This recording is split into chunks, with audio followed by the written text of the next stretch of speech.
I've been married for 20 years now. We don't have any kids, but we're a loving couple, and our reputation as a lovey-dovey pair is widely known within the company where I work. This is largely because I often boast about my good relationship with Emily, whether it's at a drinking gathering or elsewhere. One day, I was at a nearby pub invited by a junior colleague. "Could you lend me your ear for some advice?" he asked. I was usually approached with such requests, often about how to improve a deteriorating marital relationship. The topics of consultation varied widely from trivial issues to more serious ones. I was approached for advice by a male colleague who had once faced a marriage crisis. He had heard about the good relationship between my wife and me. Although I didn't think I gave any significant advice, that colleague managed to avoid divorce and credited me for it.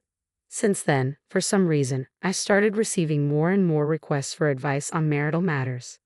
A healthy marital relationship is an essential factor in enhancing productivity at the company. Given my position as the HR manager, I couldn't ignore such consultations. Depending on the content of the consultations, there were times when I couldn't help but wonder why someone would ask about certain things. However, when my colleagues come to me for advice, they all have a serious look on their faces. That's why I always take these discussions seriously and engage with my colleagues honestly.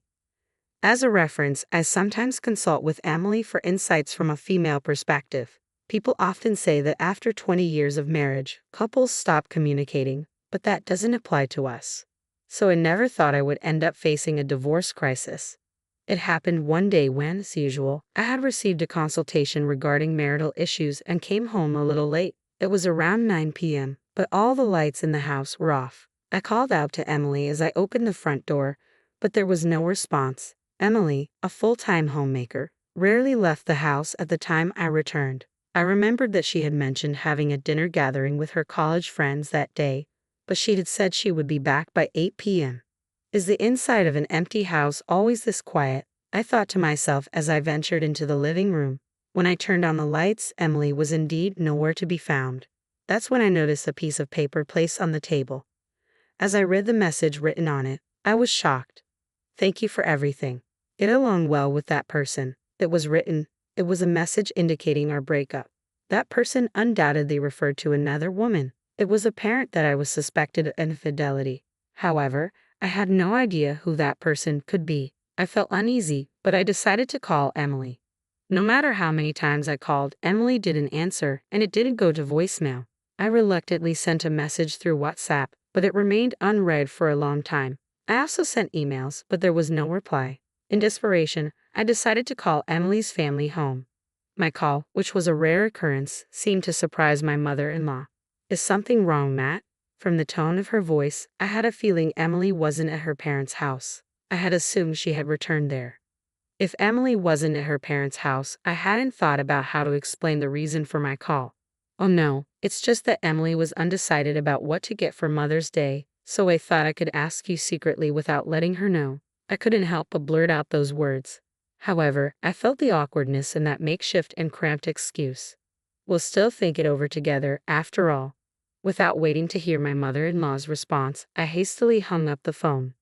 Emily didn't come back the next day either, not a single call or message from her. With no clues about Emily's whereabouts, I spent the entire day feeling restless and anxious. It was the evening of the second day since Emily had disappeared. The doorbell rang, and the sound echoed through the quiet house. I rushed to the doorbell monitor, thinking Emily had returned. I was surprised. The person on the monitor was my mother-in-law. "I couldn't help but worry about the way you sounded on the phone," she said. Realizing that there was no use in trying to deceive her, I showed my mother-in-law the message Emily had left behind. As soon as she saw it, her expression turned stern. Moreover, she gave me a suspicious look. I explained calmly that I had no idea about the contents of the message. However, my mother-in-law didn't seem convinced. Her expression remained stern. In the end, her doubts about me were unresolved, and she left. Since Emily's disappearance, I have thought repeatedly about what the message meant. I still had no clue as to what it was referring to. After much contemplation, I decided to visit the police station and file a missing person report. However, the police officer I spoke to didn't take me seriously. Even when I persisted, the officer seemed annoyed and asked, "Have there been any strange changes in your wife's behavior recently? For example, any signs of another man?" This unexpected question caught me off guard, and in a fit of anger, I retorted, "There's no way something like that would happen with Emily." However, the officer, who had likely dealt with such attitudes from concerned spouses before, said to me without changing his expression, "I will accept the missing person report for now." I couldn't help but feel that his response was mechanical and that they weren't genuinely interested in finding Emily. As I left the police station and returned home, I couldn't shake off the word cheating that the officer had mentioned. I reflected on Emily's recent behavior, but no matter how I thought about it, I couldn't find any suspicious actions on her part. For days after Emily disappeared, I was awakened by the sound of the doorbell. I had been sleeping in the living room instead of the bedroom since Emily's disappearance, ready to respond to any communication. I was taken aback as I looked at the monitor. It was my mother-in-law who appeared on the screen. I hastily opened the front door. My mother-in-law stood there with a stern expression. I prepared myself for a scolding from her. However, she uttered surprising words to me. "Emily is at my house right now." These unexpected words left me frozen. As I took a deep breath, I snapped back to reality and quickly got ready to leave the house. Just before I left, my mother-in-law said to me, "I suspected you. I'm sorry." It seems that she wanted to apologize in person rather than over the phone. Her expression had been stern because she likely felt sorry for me. As I rushed to Emily's parents' house, I contemplated the situation. The last time my mother-in-law visited my house, Emily was probably at her parents' place. Emily must have suddenly returned home and explained the situation to her. My mother-in-law had likely come to my house to hear the truth directly from me. She might have intended to interrogate me rigorously depending on the circumstances.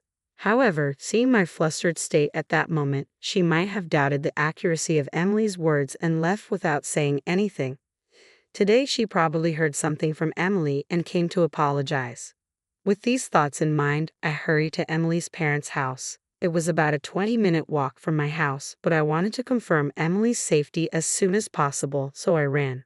When I arrived, Emily saw my face, apologized, and burst into tears loudly. I felt at a loss for words, somewhat comically disoriented. Finally, when Emily regained her composure, she began speaking quietly. After hearing her story, I felt all the tension leave my body. The reason she had left home was a complete misunderstanding on Emily's part. On that day, it seemed that Emily saw me while she was on her way home after finishing dinner with her friends. I was walking while carrying a small child with a woman in her early 30s beside me. "They looked just like a real parent and child," Emily muttered. Hearing that, I remembered the day when Emily spotted me. On that day, I had received a consultation from a junior colleague and had a discussion with his wife in the evening after work. The colleague, who was still working, had 2 children who were about 2 years old. He didn't attend the discussion because he thought he might inadvertently butt in if he was there. The reason the couple's relationship began to deteriorate was that they started having heated arguments due to the wife's constant complaints about him coming home late from work every day. At that time, he was heavily involved in a significant project, especially during its final stages, which required him to work late into the night. When he returned home, he was always exhausted and had no patience to listen to his wife's words. Then one day, his wife's patience reached its limit, and she started getting extremely angry with a furious tone. The employee thought it was bad, but it was already too late. No matter how many times he apologized, his wife seemed beyond consolation. "I can't take it anymore. Please do something," the employee pleaded with me. That's when I took steps to repair their relationship. Of course, Emily did not know these things. Seeing us who appeared to be walking together amicably, Emily instinctively suspected me of cheating. In reality, it was a misunderstanding. We were just walking together to the bus terminal near the station. Emily discreetly followed the 3 of us. It seems her intuition turned into conviction when the child I was holding called me Daddy. Moreover, I replied with a cheerful "What's up?" I vividly remember how I couldn't help but feel delighted when a small child called me Daddy, and how I responded with a smile. The moment I answered with a smile, Emily said everything went dark before her eyes. Shocked, she left a message at home right after returning and then left the house. When she arrived at her parents' home, she tearfully recounted the day's events to her mother. After releasing all the pent-up emotions, Emily seemed to have found some relief and ended up falling asleep. When Emily woke up, her mother was no longer there. At that moment, her mother must have been on her way to my house. Today, Emily realized that it was all a misunderstanding. One day, at the suggestion of my mother-in-law, who said, "It's better to distract yourself a little," we went to the shopping center. Emily saw the woman and child she had seen in town before, accompanied by a man of the same age. Acting on impulse, Emily rushed towards them. Emily stood in front of the three of them, but couldn't find the words to say. The man initially showed a surprised expression when Emily suddenly appeared, but in the next moment he smiled. Emily was taken aback by his next words. "Oh, Mrs. Thomas, hello. We've always appreciated your help." "Why does this man know me?" Emily wondered. It seems the man explained. "Well, Mr. Thomas had a picture of you two on his smartphone's wallpaper.